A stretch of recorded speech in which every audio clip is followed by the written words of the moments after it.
Well, hey, all you cool cats and kittens. This is Mr. Schlosser coming to you live from the Milan Estate, my home in Wyoming. With me, as always, is my lovely assistant, Margaret. She's handling the video cameraing today. And I'd just like to take a little time and start out our virtual learning with some YouTube videos. I'm going to be uploading these for the next 4 weeks, about twice a week, according to the upload schedule that I've shared with you on Google Classroom and that has been sent home to you. So, that being said, I think that's enough time. I'd say we get into our daily agenda for Algebra 1. Okay, well, it looks like my assistant has laid out our agenda for us, and it looks like the first objective is to prank call Mr. Fletke. So I think maybe we should get that done right now.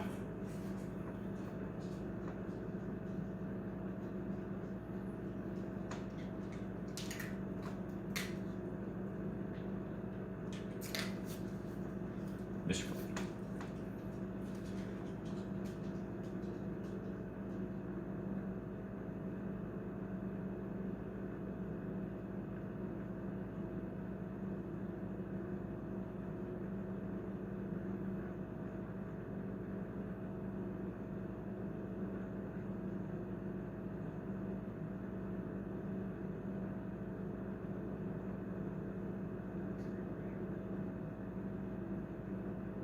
He's not answering.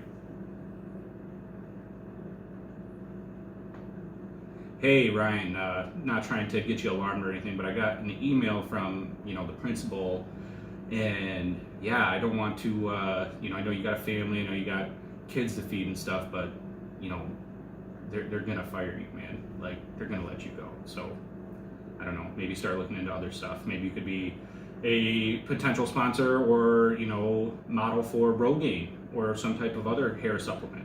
All right, well, thank you, and give me a call back when you get this. Thanks, Ryan. Have a great day. Bye. Well, Mr. Fletke didn't answer the phone, and of course everything I said is a complete lie, but we hope that he'll enjoy that message once he gets it. So let's talk about systems for a little bit. Systems are pretty cool. And our last packet that I sent home talked a lot about systems, and we kind of got you reading about systems, and of course, you actually learned about systems in 8th grade, and you even solved some systems in 8th grade. What I like to do, though, is I like to have a section about some applications of systems. So let's just start and let's kind of get an idea of what a system of linear equations is. Well, if we have a graph right here, and we have an x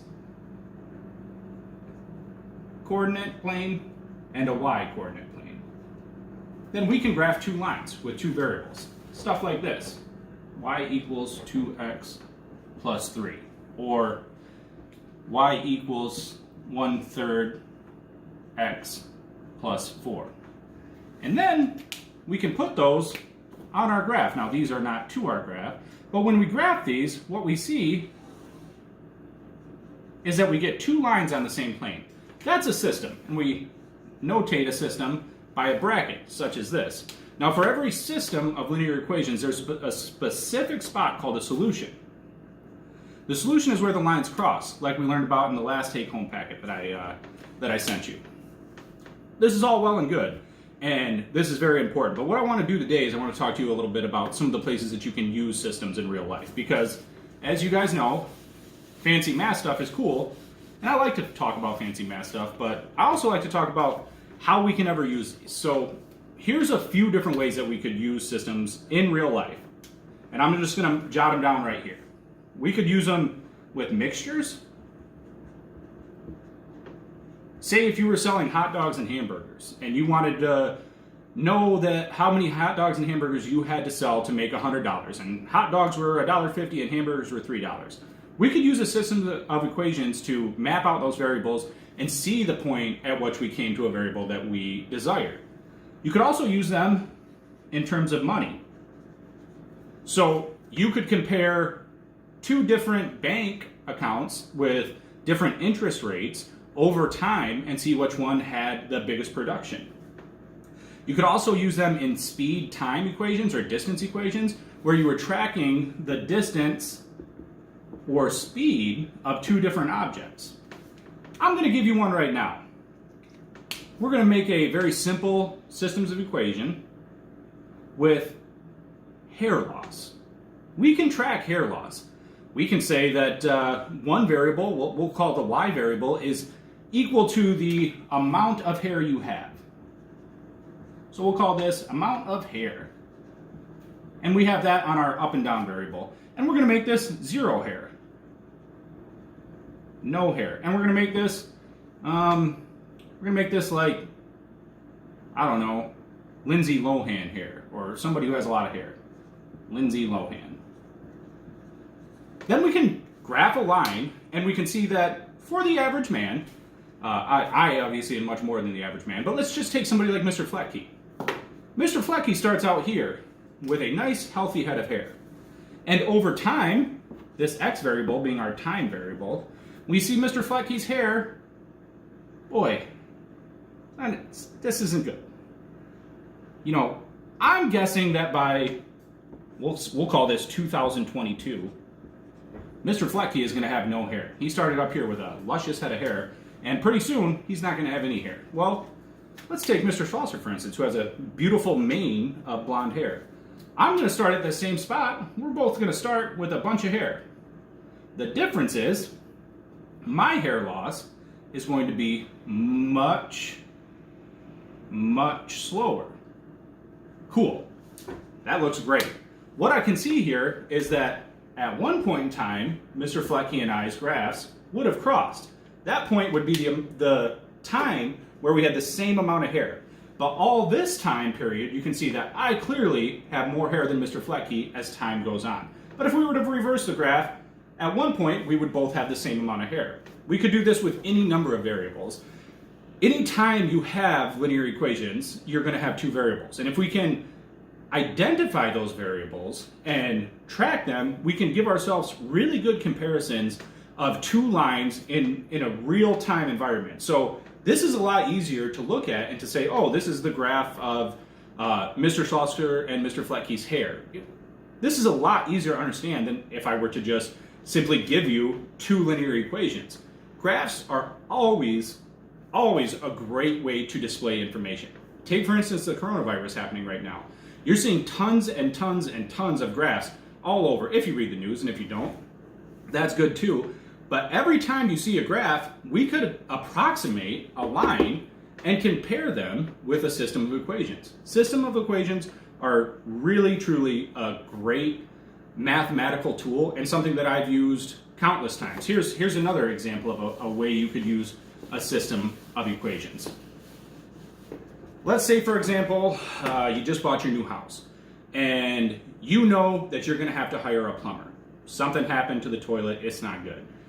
You have to hire a plumber, but you know how much each plumber charges. We'll say that plumber A, he charges $25 an hour,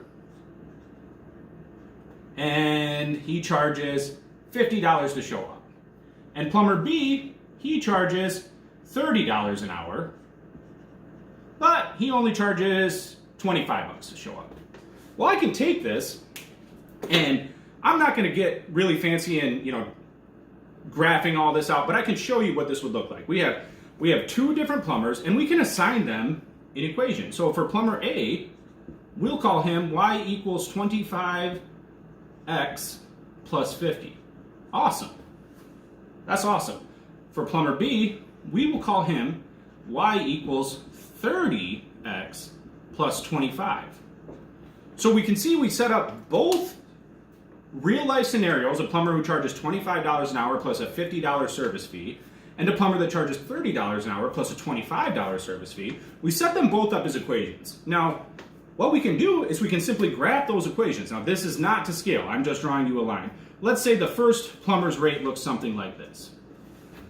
Well, the second plumber's rate looks something like this. It extends and it accelerates at a slower pace. So that means that up until this amount of time, we'll call this 6 hours, this plumber was cheaper. This is, again, not to specifications, but this is just to give you a general example of some places that you could see a system of equations in real life and get real-time comparisons of two different equations that could represent a whole variety of things and compare them quickly and efficiently in order to make database decisions or make database references on, again, any number, anything you can imagine. If you can imagine representing a real life scenario with two variables, you can make a system of equations from it, and you can infer statements from those systems. It's actually pretty cool. So the reading in the packet is to that. If you don't want to read it, that's fine. You can watch this video. And again, this video is only about showing you some of the applications of systems. Our next video, I think the upload date is May 6th or May 8th. We're going to actually get in here, and I'm going to put some of these systems on the board, and I'm going to show you how to solve them by a system called substitution. That's going to be the first method that we use to actually get on paper and do some math and solve a system of equations. For now, take care. Hopefully next time we prank call somebody, they'll answer the phone.